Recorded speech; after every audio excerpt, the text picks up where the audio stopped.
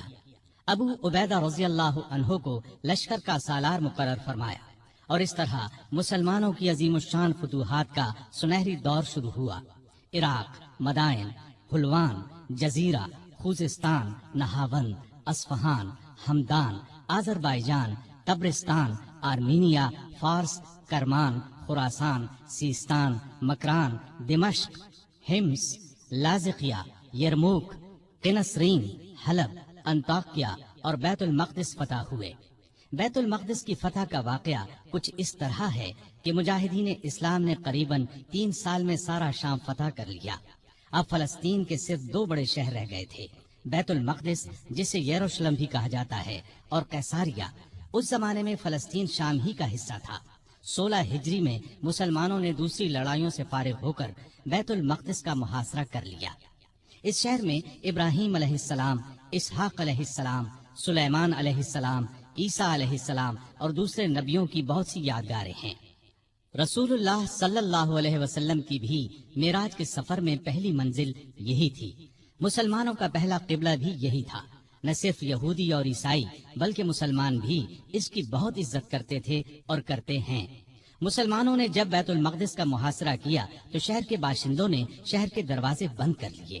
چند دن تو اس طرح گزرے، پھر انہوں نے مسلمانوں کے سپہ سالار ابو عبیدہ بن جراح کو پیغام بھیجا کہ ہم شہر مسلمانوں کے حوالے کرنے کے لیے تیار ہیں، لیکن شرط یہ ہے کہ مسلمانوں کے خلیفہ خود یہاں آئیں اور صلح کا معاہدہ کریں۔ ابو عبیدہ بن جراح نے یہ بات سیدنا عمر کو لکھ بھیجی۔ خلیفہ ثانی سیدنا عمر نے صحابہ سے مشورہ کر کے وہاں جانے کا فیصلہ کیا۔ آپ نے رجب 16 ہجری میں حضرت علی رضی اللہ عنہ کو اپنا قائم مقام بنایا اور روانہ ہو گئے۔ اس وقت دنیا کے بڑے بڑے حکمران ان کا نام سن کر کانپتے تھے، لیکن اپنے وقت کے سب سے بڑے حاکم کے سفر کا حال یہ تھا کہ چند بزرگ صحابہ کے سوا ان کے ساتھ کوئی نہیں تھا۔ فوج، نہ خیمے، نہ قارے، نہ جھنڈے، ایک اونٹ پر سوار تھے، اس پر ستو اور کھجور کے 2 تھیلے لادے ہوئے تھے۔ ایک طرف پانی کی مشک لٹک رہی تھی، راستے میں کھانے کا وقت آتا تو سب مل کر کھا لیتے۔ آپ کا لباس بہت معمولی سا تھا۔ بیت المقدس کے قریب پہنچے تو صحابہ نے مشورہ دیا کہ لباس تبدیل کر لے۔ قیمتی پوشاک پیش کی، لیکن آپ نے وہ لباس پہننے سے انکار کر دیا اور فرمایا، اللہ نے ہمیں جو عزت دی ہے وہ اسلام کی وجہ سے ہے اور ہمارے لیے یہی کافی ہے۔ غرض اسی حالت میں شہر میں داخل ہوئے۔ عیسائیوں نے شہر آپ کے حوالے کر دیا۔ مسلمانوں نے وہاں ایک مسجد بنائی، اس کا نام مسجد عمر رکھا۔ یہ آج بھی موجود ہے اور اب تک مسجد عمر کہلاتی ہے۔ 14 ہجری میں مسلمانوں نے ہمس کو فتح کر لیا تھا۔ 17 ہجری کو روم کے بادشاہ ہرقل نے ہمس مسلمانوں سے چھیننے کے لیے سمندر کے راستے فوج بھیجی۔ اس فوج نے ہمس کا محاصرہ کر لیا۔ جزیرے کے لوگوں نے بھی ہرقل کو ایسا کرنے پر اکسایا تھا، چنانچہ جزیرے سے بھی 30,000 فوج آ کر ہرقل کی فوج سے مل گئی۔ سیدنا ابو عبیدہ بن جراح رضی اللہ عنہ نے ان حالات کی اطلاع سیدنا عمر فاروق کو بھیجی تو انہوں نے ان کی مدد کے لیے مزید فوج روانہ کی۔ دوسری طرف سہیل بن عدی کی سرکردگی میں ایک فوج جزیرے کی طرف روانہ کر دی۔ خود بھی مدینے سے چل کر دمشق آ گئے تاکہ نزدیک سے تمام حالات پر نظر رکھ سکیں۔ سہیل بن عدی جزیرے کی طرف بڑھے تو جزیرے سے ہمس کی طرف روانہ ہونے والی فوج کو اپنے گھر کی فکر پڑ گئی۔ وہ ہرقل کی فوج کا ساتھ چھوڑ کر واپس جزیرے چلے گئے۔ ادھر ابو عبیدہ بن جراح نے خالد بن ولید کے مشورے سے شہر سے نکل کر ہرقل کی فوج پر حملہ کر دیا۔ گھمسان کی لڑائی کے بعد رومیوں نے بدترین شکست کھائی۔ 4,000 رومیوں نے اسلام قبول کر لیا، 4,000 مارے گئے اور باقی بھاگ نکلے۔ اس لڑائی کے بعد پھر کبھی ہرقل کو شام پر چڑھائی کی جرأت نہ ہوئی۔ 18 ہجری میں عراق میں طاعون کی وبا پھیلی، اس میں بڑے بڑے صحابہ فوت ہو گئے۔ چند ایک کے نام یہ ہیں: ابو عبیدہ بن جراح جو مسلمانوں کی فوج کے سپہ سالار بھی تھے، معاذ بن جبل رضی اللہ عنہ، یزید بن ابی سفیان رضی اللہ عنہ، شرحبیل بن حسنہ رضی اللہ عنہ اور کئی بڑے بڑے صحابہ اس وبا میں فوت ہوئے۔ دور فاروقی میں عرب میں قحط پڑا۔ ایسے میں سیدنا عمر نے رعایا کی خبر گیری میں دن رات ایک کر دیا۔ انسانوں کے لیے خوراک تھی نہ جانوروں کے لیے۔ سیدنا عمر کو انسانوں اور جانوروں کی یہ بدحالی دیکھ کر بہت صدمہ ہوا۔ انہوں نے بیت المال میں جتنا غلہ تھا سب مسلمانوں میں تقسیم کر دیا، جو نقدی تھی وہ بھی مسلمانوں میں تقسیم کر دی۔ تمام صوبوں کے حاکموں کو خط لکھے کہ فوراً زیادہ سے زیادہ غلہ روانہ کرو۔ چنانچہ ابو عبیدہ بن جراح نے شام کے علاقے سے 4,000 اونٹ غلے سے لدے ہوئے بھیجے۔ عمرو بن عاص نے مصر سے سمندر کے راستے بحری جہاز روانہ کیے۔ ان میں ہر جہاز پر 6,000 من غلہ لدا ہوا تھا۔ جب یہ جہاز مدینے کی قریبی بندرگاہ پر پہنچے تو سیدنا عمر خود انہیں دیکھنے کے لیے بندرگاہ پہنچے۔ غلے کو حفاظت سے رکھنے کے لیے بندرگاہ میں 2 بڑے بڑے مکان بنوائے۔ دوسرے صوبوں سے بھی بہت سا غلہ پہنچ گیا۔ غلے کی تقسیم کا یہ انتظام کیا کہ بہت سے رجسٹر بنوائے، ان میں قحط کا شکار ہونے والوں کے نام درج کیے گئے۔ ہر ایک نام کے ساتھ ان کی ضرورت کے مطابق غلے کی مقدار لکھی گئی۔ پھر ہر شخص کو پرچی دی گئی، اس پر سیدنا عمر کی مہر ہوتی تھی۔ اس پرچی کے مطابق انہیں روزانہ غلہ دیا جاتا۔ اس کے علاوہ سیدنا عمر ہر روز 20 اونٹ اپنے سامنے ذبح کرواتے اور ان کا گوشت پکوا کر لوگوں کو کھانا کھلاتے۔ اس طرح ہزاروں آدمی روزانہ سیدنا عمر رضی اللہ عنہ کے دسترخوان پر کھانا کھاتے۔ غلے کے علاوہ لوگوں میں کپڑے اور کھجوریں بھی تقسیم کی جاتی، اور خود اپنا یہ حال تھا کہ اس زمانے میں گوشت، دودھ اور گھی کھانا بالکل چھوڑ دیا تھا۔ اکثر بھوکے رہتے یا عام لوگوں کے ساتھ خود بھی کھاتے۔ اس طرح اس کا اثر آپ کے جسم پر پڑا۔ لوگ انہیں دیکھتے اور کہتے، اگر قحط دور نہ ہوا تو رعایا کا غم انہیں مار ڈالے گا۔ ایک دن ایک شخص سے پانی مانگا، اس کے پاس شہد تھا، اس نے وہی پیش کر دیا۔ آپ نے شہد پینے سے انکار کر دیا اور فرمایا، قیامت کے دن اگر مجھ سے پوچھا گیا کہ لوگ روٹی کو ترس رہے تھے اور تو شہد کھاتا تھا تو میں کیا جواب دوں گا؟ ایسا بھی ہوا کہ گھی کا برتن اور آٹے کی بوری اٹھواتے اور جہاں کہیں بھوکوں کا مجمع نظر آتا اپنے خادم کی مدد سے کھانا تیار کرواتے اور انہیں کھلاتے۔